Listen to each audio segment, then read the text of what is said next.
kita akan membicarakan tentang seorang tokoh sahabat yang merupakan sahabat yang muda tetapi mempunyai keilmuan yang cukup tinggi. Ia dikenali sebagai Abdullah bin Abbas radhiyallahu anhuma. Siapa itu sahabat? Sahabat man laqiyan Nabi sallallahu alaihi wasallam, orang yang sempat bertemu dengan Rasulullah, wa amana bihi, dan dia beriman kepada Rasulullah, wa mata alal Islam, dan dia mati sebagai seorang muslim. Maka Abdullah bin Abbas, tokoh yang kita bincangkan dalam kapsul dakwah pada hari ini, seorang sahabat yang menepati 3 ciri tersebut. Sempat bertemu dengan Rasulullah, beriman kepada Rasulullah sallallahu alaihi wasallam, dan matinya juga sebagai seorang muslim. Kalau kita telusuri keturunan Abdullah bin Abbas radhiyallahu anhuma, beliau merupakan sepupu kepada Rasulullah sallallahu alaihi wasallam melalui jalur bapa baginda yang bernama Abdullah, kerana Abdullah itu merupakan saudara kandung kepada bapa Abdullah yang bernama Abbas. Abbas itu merupakan salah seorang anak lelaki daripada datuk Nabi sallallahu alaihi wasallam yang bernama Abdul Muttalib. Abdullah bin Abbas radhiyallahu anhuma, seorang tokoh muda yang ulung. Beliau lahir 3 tahun sebelum Nabi sallallahu alaihi wasallam berhijrah.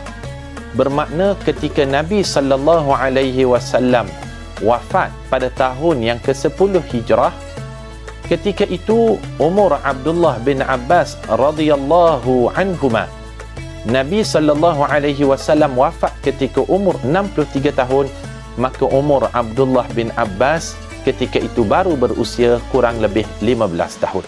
Tetapi walaupun dia masih berada pada usia remajanya, tetapi Sayyidina Umar ajlasahu fi majlisihi, meletakkan Abdullah bin Abbas ini sebaris dengan sahabat-sahabat senior yang lain. Betul lah kata pepatah menyebut, al-alimu kabirun walau kana saghira.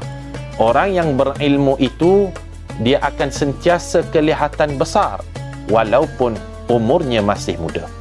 Melihat ketokohan Abdullah bin Abbas radhiyallahu anhuma dalam bidang hadis, maka Abdullah bin Abbas ini antara sahabat yang terbanyak meriwayatkan hadis daripada Nabi sallallahu alaihi wasallam, iaitu mencecah 1660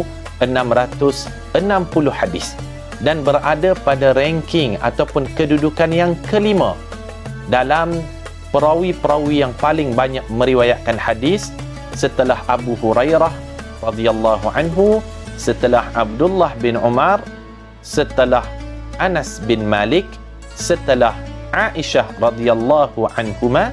Maka yang kelimanya sahabat yang paling banyak meriwayatkan hadis daripada Nabi sallallahu alaihi wasallam yang bernama Abdullah bin Abbas radhiyallahu anhuma. Abdullah bin Abbas radhiyallahu anhuma, beliau wafat pada umurnya yang ke-68 tahun dan meninggal dunia di Taif. Taif itu terletak lebih kurang 91 km daripada bumi Makkah. Maka di bumi Taif itulah tersemadinya maqam Abdullah bin Abbas radhiyallahu anhuma. Abdullah bin Abbas radhiyallahu anhuma, apa sebab? Beliau banyak meriwayatkan hadis kerana dia mempunyai 2 kelebihan. Kelebihan yang pertama, beliau merupakan sepupu baginda sallallahu alaihi wasallam. Dan kelebihan yang kedua, beliau merupakan anak saudara kepada Nabi sallallahu alaihi wasallam melalui isteri baginda yang bernama Maimunah. Kerana Maimunah itu merupakan makcik kepada Abdullah bin Abbas melalui ibu Abdullah bin Abbas yang bernama Lubabah.